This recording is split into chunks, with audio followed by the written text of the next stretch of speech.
피부는 나이를 먹는 게 아니라 방치될 뿐입니다.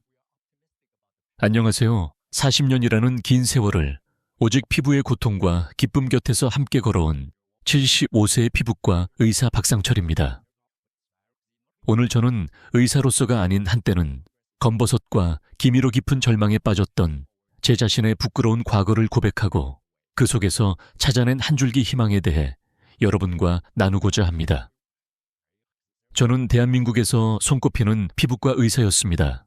수많은 환자들의 피부를 치료하며 명성을 쌓았고 제 피부 역시 누구보다 건강하다고 자부했습니다. 하지만 제 인생의 전환점은 40대 중반 의료 봉사를 위해 아프리카로 떠났던 6개월의 시간 속에서 예고 없이 찾아왔습니다. 뜨거운 태양 아래 열악한 환경 속에서 제 몸을 돌볼 겨를도 없이 환자들을 돌보는 데에만 매달렸습니다. 그리고 6개월 후 한국으로 돌아와 거울 앞에 섰을 때 저는 제 얼굴을 알아보지 못했습니다. 거울 속에는 낯선 남자가 서 있었습니다.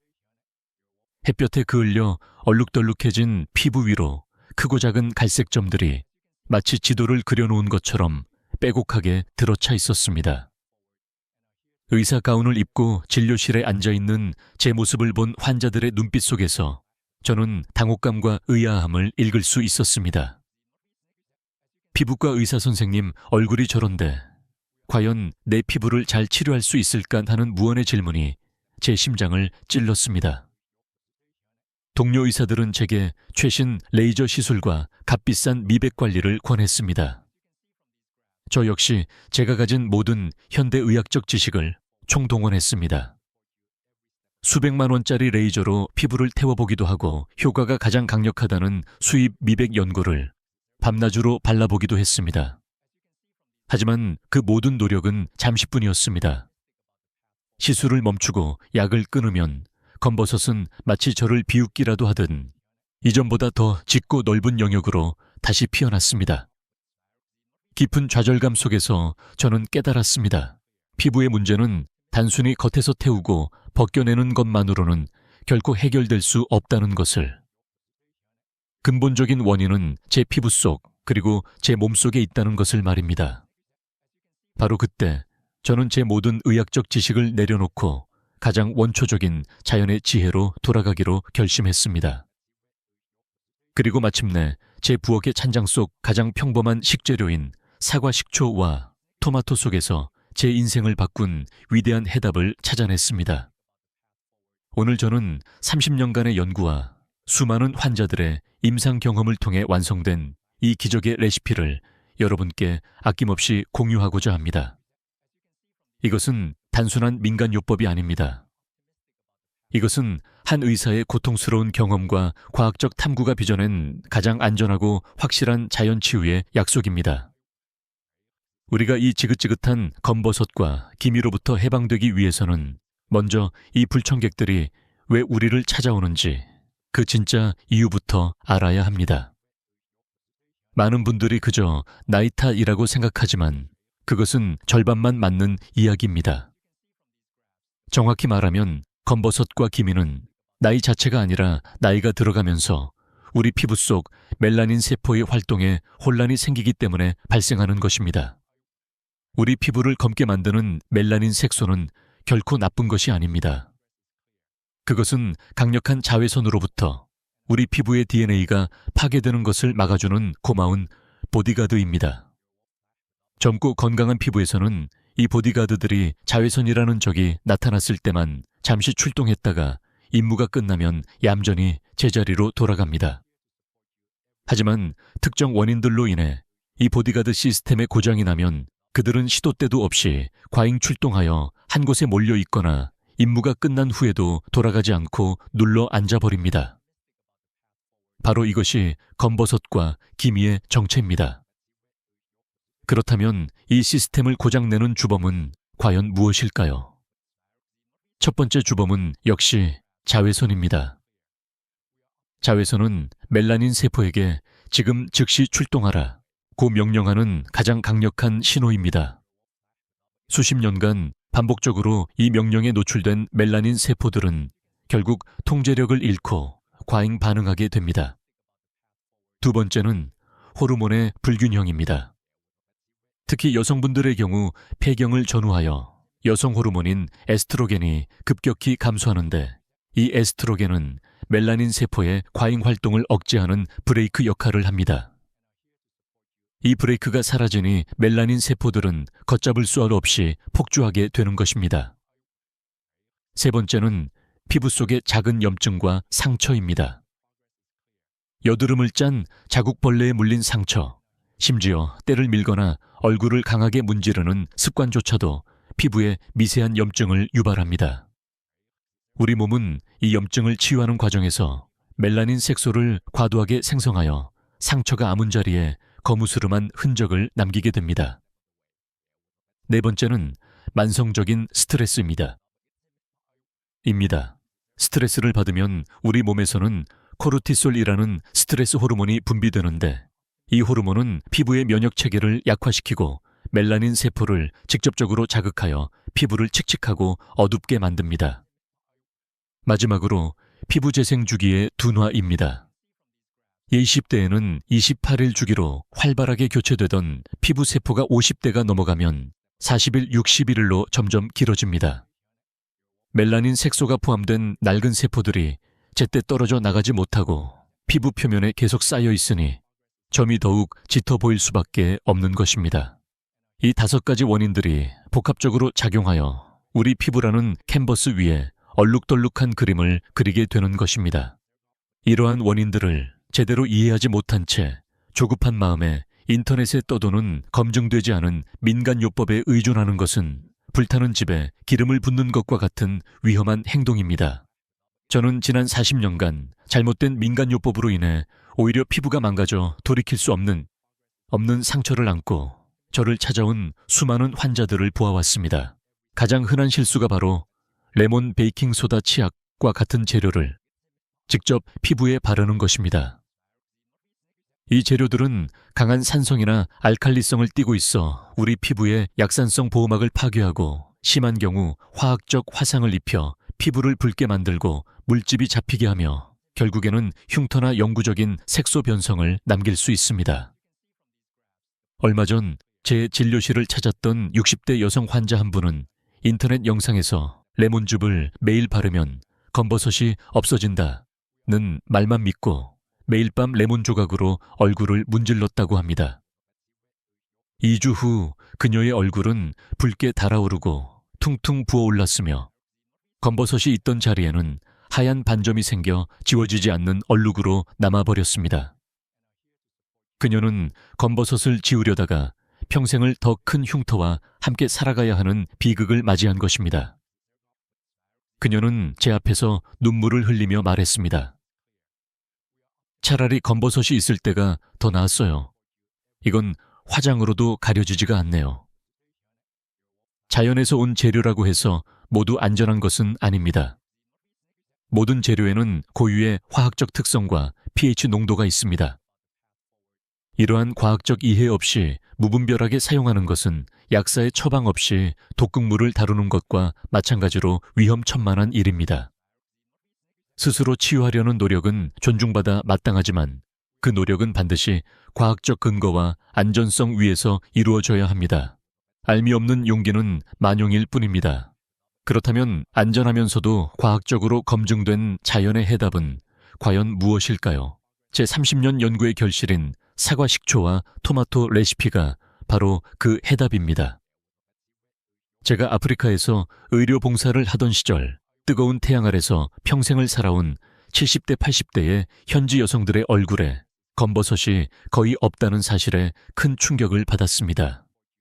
저는 그들의 비밀을 파고들었고 마침내 그들이 매일 아침 발효시킨 과일물과 붉은색 과일을 섞어 얼굴에 바르는 것을 발견했습니다.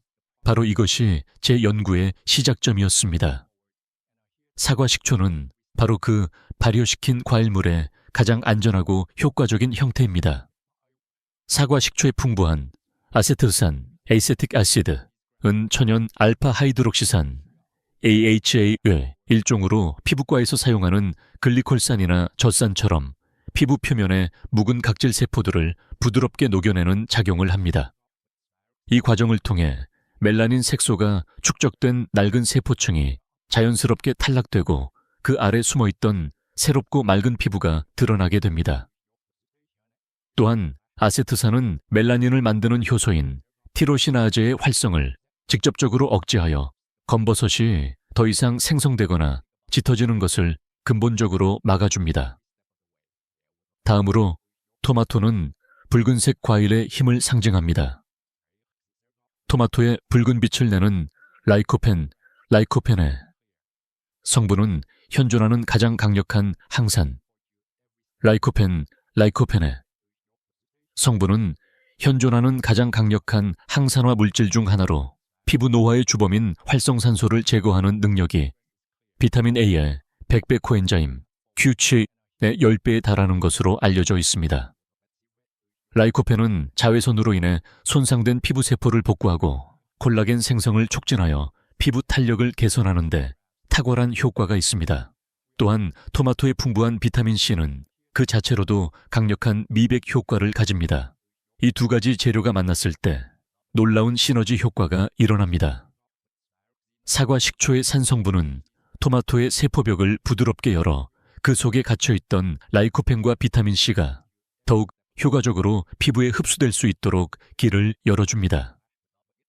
동시에 토마토의 풍부한 수분과 항산화 성분은 사과 식초의 산성을 중화시켜 피부에 가해질 수 있는 자극을 최소화하는 완충제 역할을 합니다. 즉, 각각의 단점은 보완하고 장점은 극대화하는 완벽한 파트너십이 이루어지는 것입니다. 이제 이 완벽한 파트너십을 여러분의 피부 위에서 구현할 수 있는 구체적인 방법을 알려드리겠습니다. 먼저 재료 준비부터 신중해야 합니다. 사과 식초는 반드시 인공적인 첨가물이나 색소가 들어가지 않은 자연 발효된 유기농 사과 식초를 사용하는 것이 좋습니다. 토마토는 너무 완숙된 것보다는 80% 정도. 이거 단단함이 남아있는 것이 라이코펜 함량이 더 높으며 크기가 작은 방울토마토를 사용하면 더욱 편리합니다. 이 두 재료의 황금 비율은 사과 식초 2, 토마토 즙 1입니다. 만드는 과정은 다음과 같습니다. 첫째, 토마토를 끓는 물에 30초 정도 살짝 데쳐 껍질을 벗겨냅니다. 이는 껍질의 질긴 성분을 제거하여 유효 성분의 흡수를 돕기 위함입니다. 둘째, 껍질을 벗긴 토마토를 믹서에 갈거나 강판에 갈아 고운 체에 받쳐 맑은 즙만 받아냅니다. 셋째, 유리 그릇에 토마토 즙 1스푼을 먼저 담고 그 위에 사과 식초 2스푼을 천천히 부어가며 잘 섞어줍니다. 마지막으로 혼합물이 안정화될 수 있도록 10분 정도 그대로 둡니다. 이제 여러분의 피부를 위한 천연 미백 앰플이 완성되었습니다. 사용하는 방법은 더욱 중요합니다.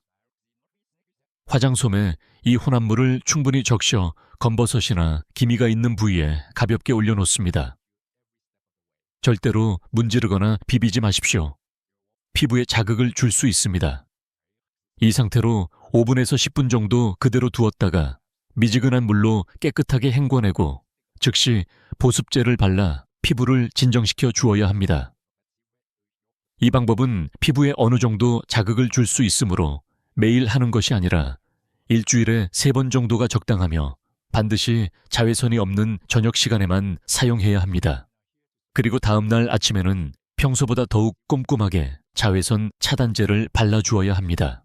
처음 사용하시는 분이나 피부가 얇고 예민하신 분들은 10분을 다 채우지 마시고 5분부터 시작하여 피부가 적응할 시간을 주는 것이 안전합니다.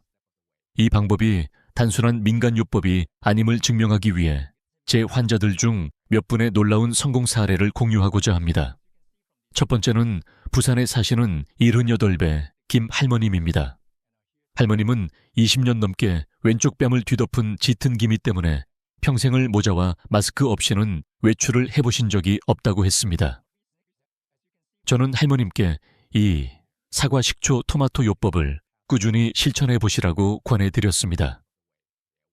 그리고 딱 4주 후 할머님은 모자를 벗고 환한 얼굴로 제 진료실에 들어오셨습니다.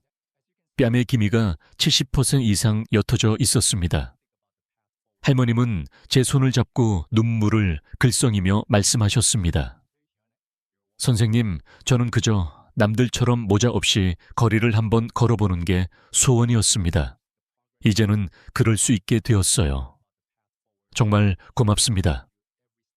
두 번째는 대구에 사시는 83살의 박 할아버님이십니다. 젊은 시절 건설 현장에서 땡볕 아래 일하신 탓에 양손등이 검버섯으로 새까맣게 뒤덮여 있었습니다. 할아버님은 이 방법을 단 3주 실천하신 후 동네 사람들이 나더러 10년은 젊어 보인다고 칭찬이 자자해. 토마토랑 식초가 이런 용한 약이 될 줄은 꿈에도 몰랐네. 라며 어린아이처럼 기뻐하셨습니다. 세 번째는 광주에 사시는 74살의 이 여사님입니다.